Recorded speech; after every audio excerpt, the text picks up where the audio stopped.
Oke, assalamualaikum warahmatullahi wabarakatuh. Sorry, saya gunain mic karena speaker handphonenya agak bermasalah karena teknis ya. Mungkin apa adanya aja, langsung saja. Perkenalkan, nama Dedesan Robin Albadar, NIM 16 14 10 2. Saya mengikuti MK di semester 6 XCN, mata kuliah manajemen perbankan syariah. Saya membuat video ini untuk bagaimana bisa memenuhi tugas akhir semester di semester 6 ini di ampu oleh Ibu Yani. Langsung saja mungkin kepada pertanyaan pertama adalah jelaskan mengenai prinsip kredit 5C, 7P, dan studi kelayakan. Nah, pertama di 5C ini ada disebut dengan karakter. Karakter itu lebih kepada personal, latar belakang pribadi, sifat, karakter, terus untuk bagaimana si bank ini bisa memberikan kepercayaan terhadap calon kreditur itu. Kedua ada capacity. Capacity itu adalah kemampuan mengelola bisnis calon kreditur ataupun nasabah yang mengajukan kredit kepada pihak bank. Ketiga ada kapital. Nah, jadi si nasabah ataupun calon kreditur itu mempunyai modal dari mana saja sebelumnya untuk mengajukan kredit kepada pihak bank. Ada kolateral. Nah, kolateral ini sebagai bentuk jaminan fisik dan non fisik, misalkan aset tanah, perusahaan, dan apapun itu yang dimiliki calon kreditur. Nah, yang kelima ada kondisi itu adalah situasi ekonomi. Jadi seperti sekarang nih, pihak bank juga harus bisa melihat nih kondisi sekarang, kayak misalkan pandemi. Nah, nggak mungkin kan ngeluarin kredit, karena kan ketika ngeluarin kredit juga dalam kondisi pandemi ini pendapatan calon nasabah dan sebagainya terganggu, maka si calon bank ini juga melihat kondisi. Nah, langsung saja untuk kepada poin ke 7P. Nah, ada personality, pada karakter tadi yang dijelaskan dalam 5C tadi. Terus kedua ada party. Party ini adalah klasifikasi nasabah. Klasifikasi nasabah menurut modal, usaha, pengelolaan bisnis dan sebagainya. Jadi masuk kepada golongan yang mana nih si calon nasabah ini. Nah, untuk selanjutnya ada propose, mengetahui tujuan nasabah. Propose di sini adalah tujuan si nasabah ini mengajukan kredit kepada pihak bank ini untuk jadi usaha kah, atau konsumsi kah, ataukah apapun itu, misalkan keperluan pribadi dan sebagainya.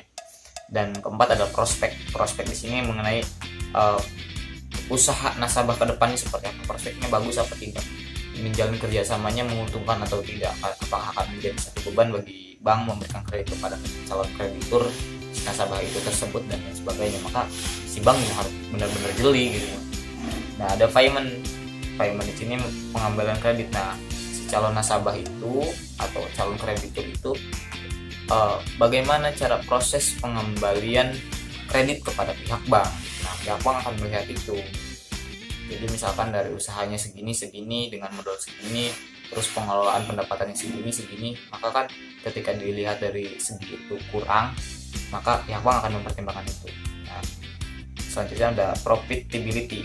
Jadi profitability ini lebih kepada pendapatan si calon nasabah atau calon kreditur itu dalam periode tertentu.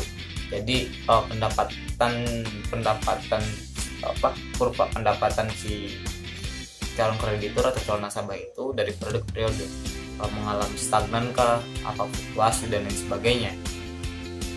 Yang ketujuh ada protection, jaminan. Jadi jaminannya kayak jaminan tanah kah, jaminan hukum kah, jaminan apa gitu, harus ada. Nah, mungkin di selanjutnya akan dijelaskan dalam studi kelayakan. Nah, studi kelayakan ini ada 7 aspek. Pertama, aspek hukum, kayak sipil, notaris, administratif, dan lain sebagainya.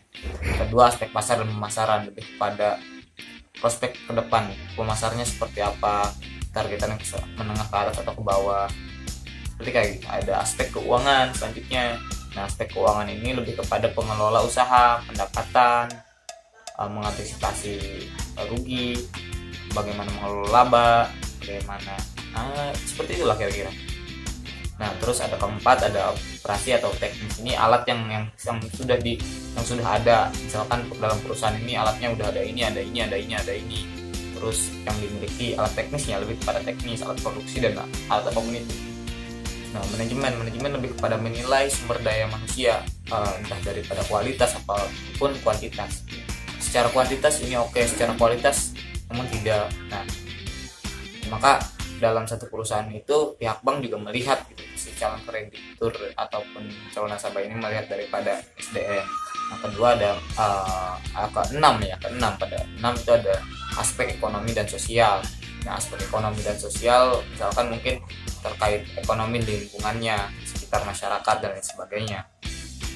Nah, dan ada pun aspek sosial kan seperti kayak gini, makin banyak pengangguran akan meningkatkan kriminalitas. Jadi ketika dia membuka peluang usaha, bagaimana penyerapan sosialnya, kriminalitasnya akan terserap kan, karena mungkin dia usaha butuh tenaga kerja dan menampung banyak pengangguran. Dan ini mungkin bagi saya, pandangan saya ini adalah masuk pada aspek sosial.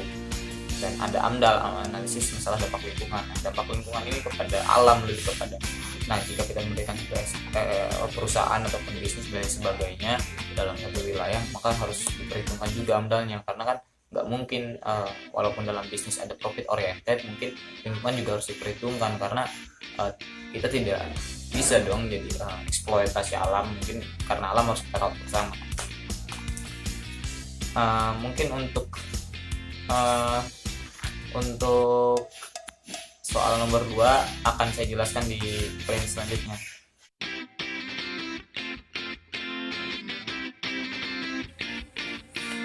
Jawaban nomor 2, bunga 10% dikali 300 juta kali 3 bagi 12 bulan sama dengan 7.500.000.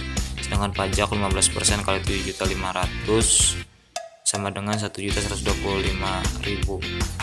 Jadi bunga bersihnya adalah 7.500.000 dikurangi 1.125.000 sama dengan 6.375.000 per bulan, itu bunga bersihnya. Sedangkan per bulan tinggal dibagi 3 aja. Misalkan per 3 bulan adalah 6.375.000 dibagi 3 sama dengan 2.125.000, itu kira-kira. Nah, adapun nomor 3 yaitu ada jelaskan tujuan umum dari pemasaran bank dan jelaskan mengenai konsep pemasaran tersebut. Nah, itu ada 5 konsep mengenai konsep pemasaran tersebut. Ada konsep produksi, bagaimana tingkat volume produksinya itu. Jadi misalkan perusahaan saya hanya mampu memproduksi satu buah produk itu 100 gitu dalam 1 bulan, kalau enggak dalam 1 tahun 100-nya, itu lebih pada volume produksi. Nah, kedua ada konsep produknya. Produk itu lebih pada kualitas. Misalkan nih handset nih kualitasnya bagus atau tidak, buruk atau tidak. Penjualan, nah ini lebih kepada promotion. Bagaimana kita cara proses menjual barang ini. Keempat ada pemasaran. Nah, pemasaran lebih kepada menentukan target pasar. Karena misalkan nih handset yang saya produksi ini untuk targetnya adalah masyarakat menengah ke atas atau masyarakat menengah ke bawah, misalnya kira-kira seperti itu. Ada 5. Nah, kelima adalah proses kemasyarakatan. Nah, kemasyarakatan ini sebenarnya sudah dijelaskan di tadi poin ke-7 itu sosial ekonomi dan kemasyarakatan. Nah, di sini ada tentang kesejahteraan masyarakatnya, gitu. Bagaimana produk ataupun perusahaan kita bisa mensejahterakan masyarakat. Mungkin itu saja yang bisa saya sampaikan, kurang dan lebihnya mohon maaf. Jujur saya sudah membuat ini 2 kali, alhamdulillah video sebelumnya kehapus padahal tinggal dikirim karena ada banyak kendala teknis, dan akhirnya ya apa adanya aja. Mudah-mudahan bisa dimaklum dengan keterbatasan alat dan teknis. Assalamualaikum warahmatullahi wabarakatuh.